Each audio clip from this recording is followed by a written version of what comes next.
Satu hari, tokoh besar bernama Imam Hasan Al-Basri tengah berjalan di pasar kota Basrah. Datang seseorang lalu bertanya kepada beliau, "Ya Aba Ishaq," wahai Abu Ishaq, panggilan buat Imam Hasan Al-Basri. Katanya dalam Quran itu, "Ud'uni astajib lakum." Berdoalah kepadaku, aku akan jawab doamu. Mintalah kepadaku, aku akan penuhi permintaanmu. Begitu janji Allah dalam Quran. Lah kami ini, kata si orang tadi, sudah lama berdoa kepada Allah. Sudah banyak kali kami memohon kepadanya. Wah, kok sampai sekarang doa kami nggak dijawab-jawab, nggak pernah dikabulkan. Ini bagaimana? Katanya berdoa, aku kabulkan. Sudah lama kami berdoa. Kenapa nggak pernah dikabul-kabulkan? Apa doa kami salah pasang? Apa Tuhan pas kebetulan nggak dengar? Atau bagaimana ini? Imam Hasan Al-Basri senyum lalu menjawab, "Ya ahlal Basrah, hai penduduk Basrah, hatimu mati. Dari hati yang mati, bagaimana mungkin doa akan terjawab? Tidak ada getaran yang menyebabkan channel kepada Allah itu nyambung. Tidak ada. Dari hati yang mati, doa tidak mengeluarkan getaran untuk sampai kepada aras. Hatimu mati, maka doamu tidak dikabulkan." Kita renungkanlah jawaban ini. Sederhana, doa tidak didengar Tuhan. Permohonan tidak dikabulkan olehnya. Tapi kalau kita mau menukik kepada renungan yang lebih jauh, kemalangan apa yang lebih besar selain daripada kalau Allah sudah berpaling kepada kita dalam hidup ini? Permohonan tidak didengar, doa tidak dikabulkan, Allah sudah masa bodoh dengan kita. Kemana lagi langit tempat kita bernaung? Kemana lagi bumi tempat kita berpijak? Kalau Allah sudah berpaling dalam hidup ini kepada kita, itulah kemalangan yang paling besar dalam hidup ini. Sementara kita berleha-leha, menurut kita kemalangan itu kehilangan jabatan, kemalangan itu kehilangan harta benda, kemalangan itu adalah kehilangan orang yang kita sayangi. Allah berpaling dalam hidup kita, tidak pernah kita melakukan evaluasi. Nah, apa yang menyebabkan hati itu jadi mati? Sehingga tidak ada getaran yang nyambung ke aras, yang mengakibatkan Tuhan berpaling dari kita. Doa tidak lagi didengar, permohonan tidak lagi dikabulkan. Ada beberapa hal yang menyebabkan hati jadi mati, sehingga doa tidak terangkat. Imam Hasan Al-Basri menjelaskan beberapa faktor yang menyebabkan hati menjadi mati. Tidak ada lagi getaran yang mengantarkan doa ke aras, sehingga Tuhan pun berpaling. Yang pertama, kata beliau, "Araftumullaha wa lam tu'tuhu haqqah."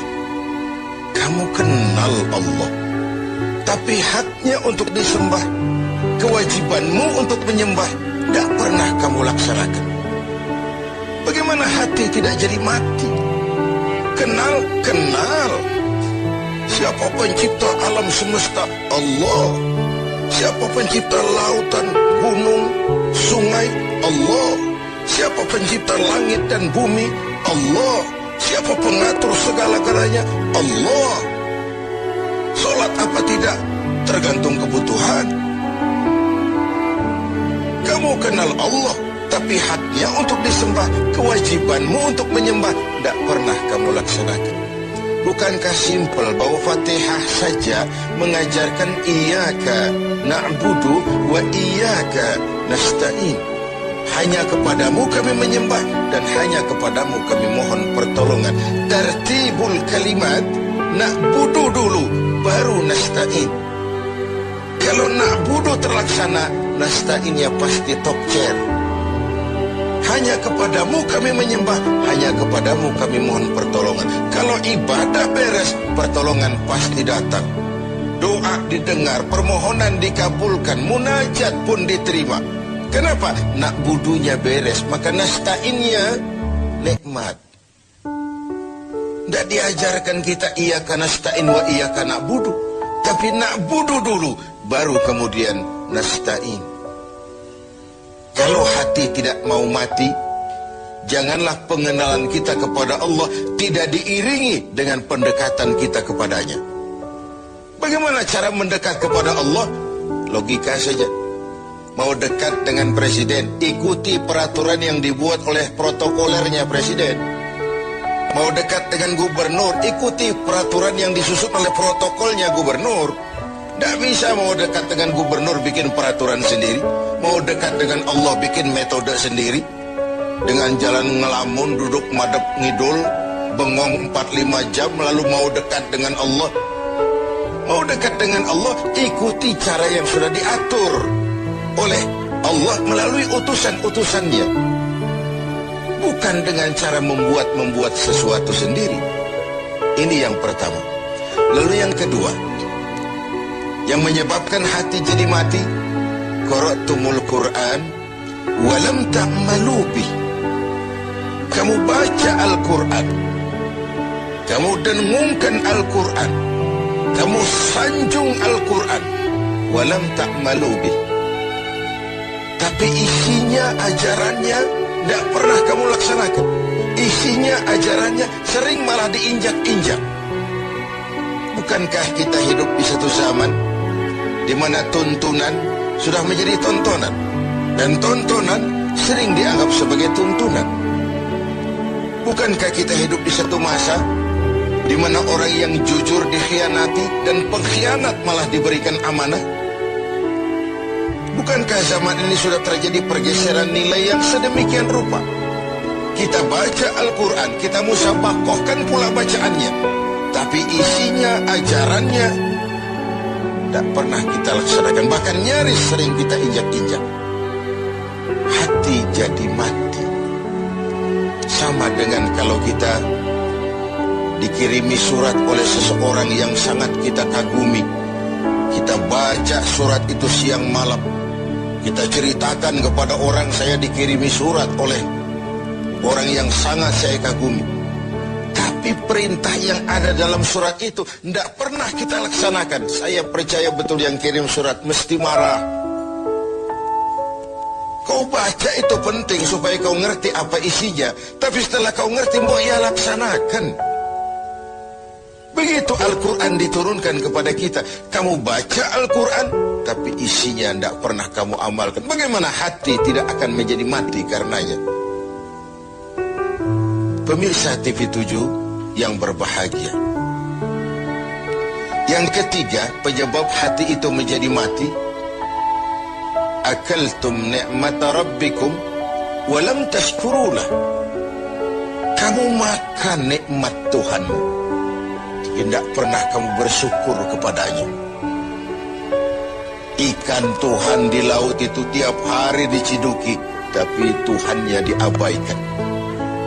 Tidak pernah sesaat pun dalam hidup ini nikmat Allah pernah berhenti.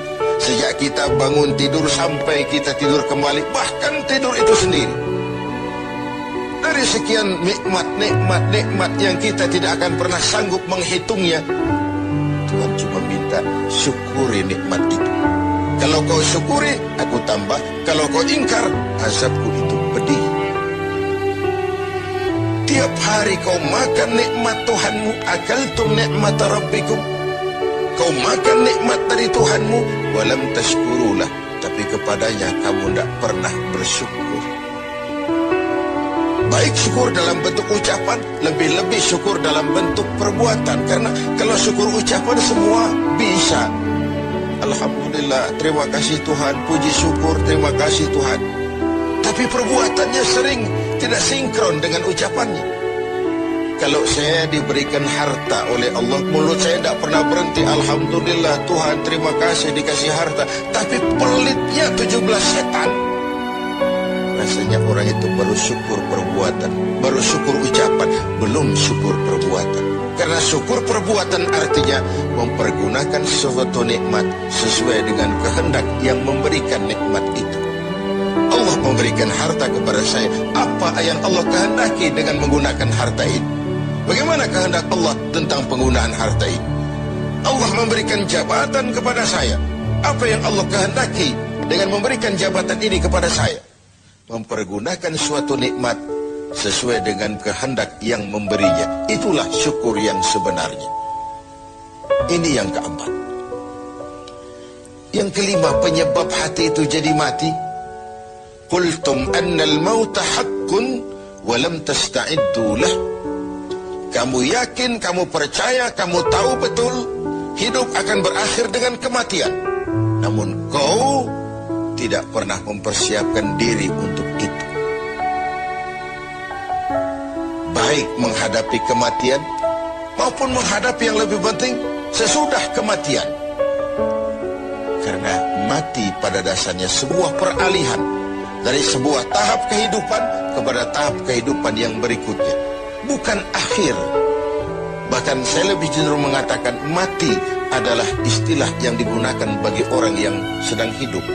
Sipulan mati itu kan kata yang hidup. Yang mengalami sedang pindah ke alam lain. Jadi tidak ada alasan hidup sulit bener, mending mati habis urusan. Tidak selesai sampai di situ. Tidak selesai urusannya. Hidup terus berlanjut di alam barzakh, terus berlanjut di alam mahsyar. Ini satu perjalanan panjang. Seperti kita akan berangkat keluar kota yang jauh, tentu kita harus menyiapkan bekal. Semakin jauh perjalanan, semakin banyak bekal yang kita bawa. Kalau Anda akan berangkat jauh, tidak bawa bekal berangkat juga, itu kan nekat sama namanya. Sampai ke tujuan belum tentu, sengsara di jalan sudah pasti.